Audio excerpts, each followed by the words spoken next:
Alina is the only woman in this block. She is responsible for around 200 exclusively male prisoners. You have to be very professional in everything you do. You have to be very strict, like all your male colleagues, and very consistent in your decisions. I try to combine the two, being strict on the one hand and empathetic and understanding on the other. That works best for me. Strict on the one hand and friendly and kind on the other.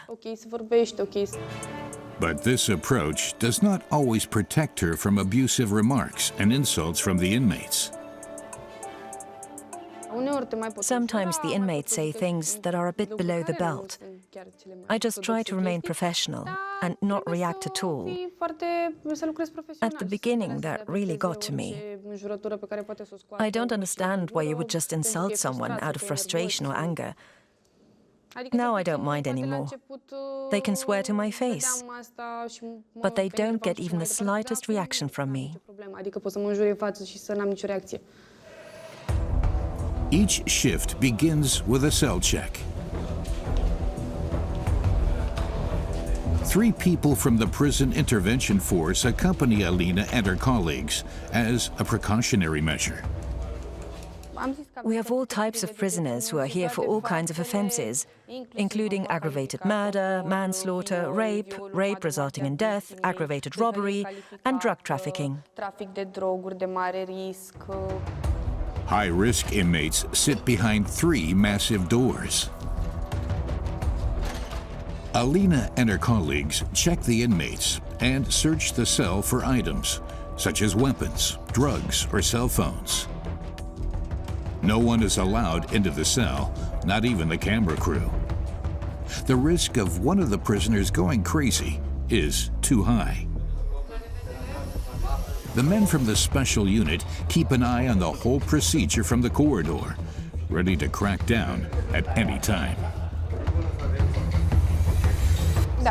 There have been cases where guards have actually been attacked. That's why the high security cells are also fitted with double-barred doors. There is one directly behind the steel door and another on the inside for increased security. That's why we always do the roll call as a group, together with the people from the special team, to ensure the extra level of security. Nothing has ever happened to Alina, but she knows that the prisoners here won't hesitate to exploit even the slightest sign of weakness or carelessness. After an hour, the inspection of the cells is completed. Everything is in order here. We found no prohibited items. But that can change quickly. The next inspection is slated to follow in a few hours. In the other blocks, too, inmates begin their day with morning roll call.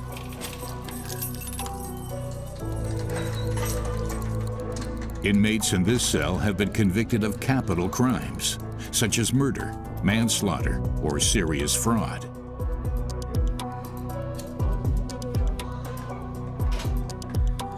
One of them is Atash, who was born in Turkey. He has been sentenced to 22 years for murder. Since his arrest 8 years ago, the process has been the same for him every morning. I get up, get dressed, make my bed and tidy up so that the guards have nothing to complain about at roll call. Then I wait until I'm called to work. Atash shares the 40 square meter cell with 6 other men. This room here is a kitchen and a bathroom in one. We cook here and make our coffee here. We keep our cups and plates on the shelf. The furnishings are worn and Spartan. There is just one toilet for 7 prisoners. There's only one shower, which also serves as a laundry room.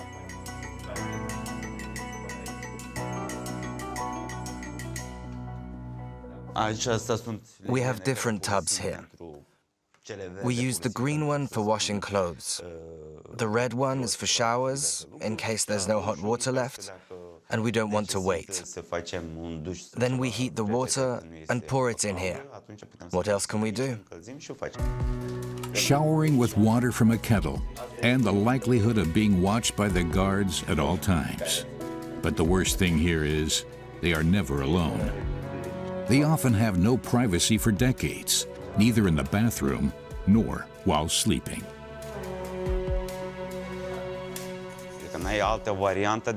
We have no choice but to just deal with it. We have to share everything here. Fortunately, everyone in this cell is okay. We all get along fairly well. That makes it a lot easier. While most prisoners have to sit in their cell for 20 hours a day, Atash is lucky enough to have landed one of the coveted jobs available to prisoners. I'm very happy to have this job and to be able to go to work every day. When you have something to do, time passes much faster. At 8 o'clock, a guard picks up Atash and his cellmates for work. He first searches everyone thoroughly, because now they're meeting prisoners from other cells, a potentially dangerous situation. There's another check at the station exit.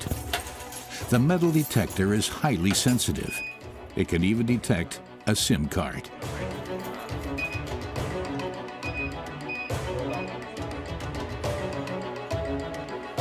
Straight across the courtyard is the prison's art workshop. Only those who have behaved well in prison are allowed to work here. The inmates do not receive any money. Instead, they receive bonus points that they can use for visits or special purchases. Atash used to be a successful businessman and earned millions. A stark contrast to his work in the workshop.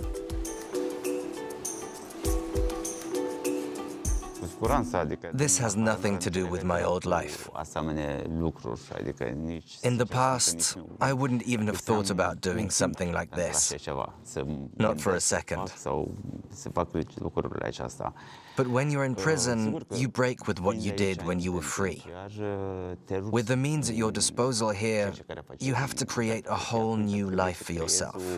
In prison, you start all over again.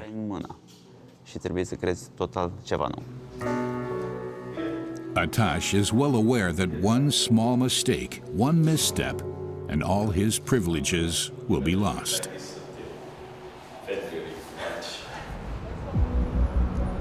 Anyone who ends up in Rahova Prison has no chance of escape.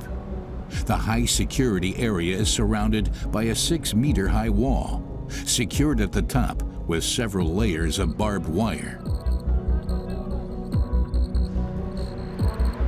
In front of the massive wall is the so-called no man's land.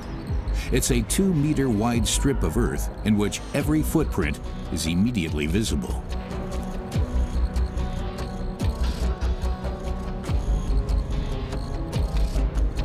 Numerous surveillance cameras record every movement along the wall.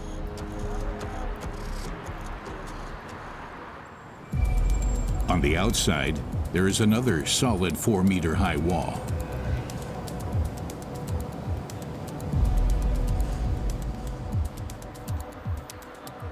In addition to the cameras, there are watchtowers at each corner. From here, heavily armed guards keep an eye on the outer walls, around the clock.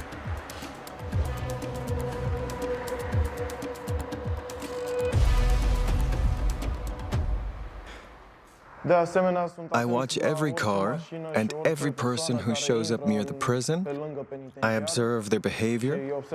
If it seems strange to me, I inform my superiors. Time and again, people try to smuggle cell phones or drugs into the prison from outside. People try to bring drugs into prison with the help of drones, for example. Or they try to throw the drugs over the wall with fishing rods. Sau chiar și cu lanseta de pescuit. So far, there has not yet been an escape attempt, but there was once a curious break-in attempt. It happened once that former prisoners were drunk and wanted to visit their old cellmates. It didn't work out, but they were reunited with their old inmates again and ended up back in prison. 60 to 70 new prisoners arrive at Rahova Prison every week.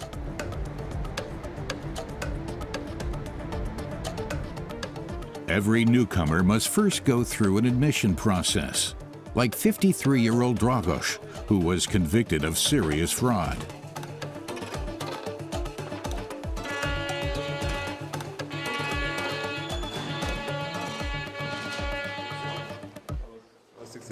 Hello? Are these your things? Yes. Follow me to the storage area.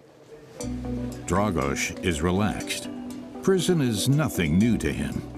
He has already served 3.5 years. 2 months ago, he was released on probation. Then there was a change in the law, and now he has to serve out the rest of his sentence. Here, there are no prison clothes. Inmates have to bring their own, as well as most everyday items.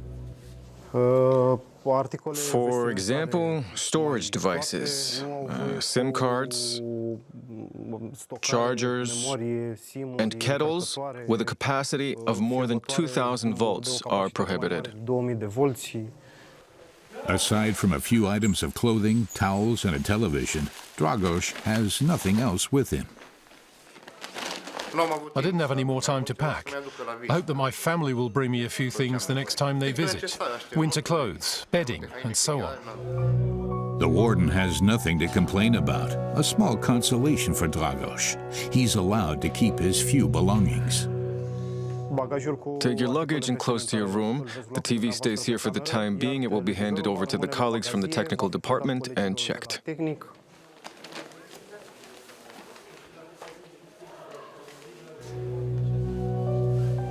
The guard next records Dragosch's data, making him an inmate once again. It's a stressful situation for the former manager. I'm not feeling well at all, but I have to bring this to an end. In order to be free for good afterwards. It's not easy, especially after a few months of freedom. But there's nothing I can do. I have to go through with it now. There's no other way.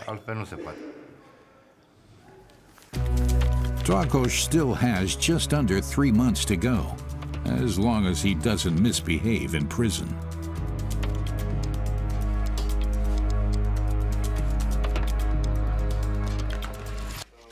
As the final step, a body search is carried out.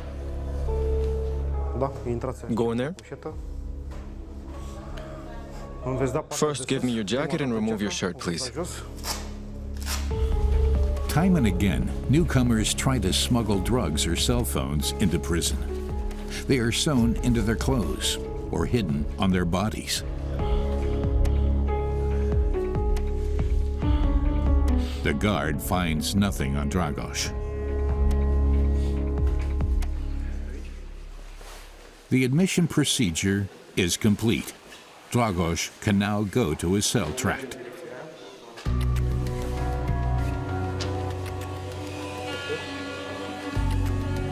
It's his last walk in the open air, for the time being.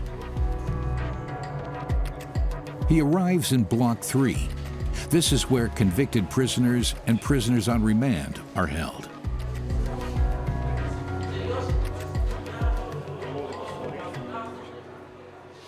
Hello, your name? Dragosch. Parents' name, date of birth? George and Eugenia, 1971.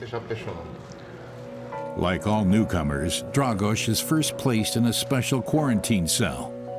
He has to stay there for 3 weeks. During this time, inmates undergo health and psychological checks.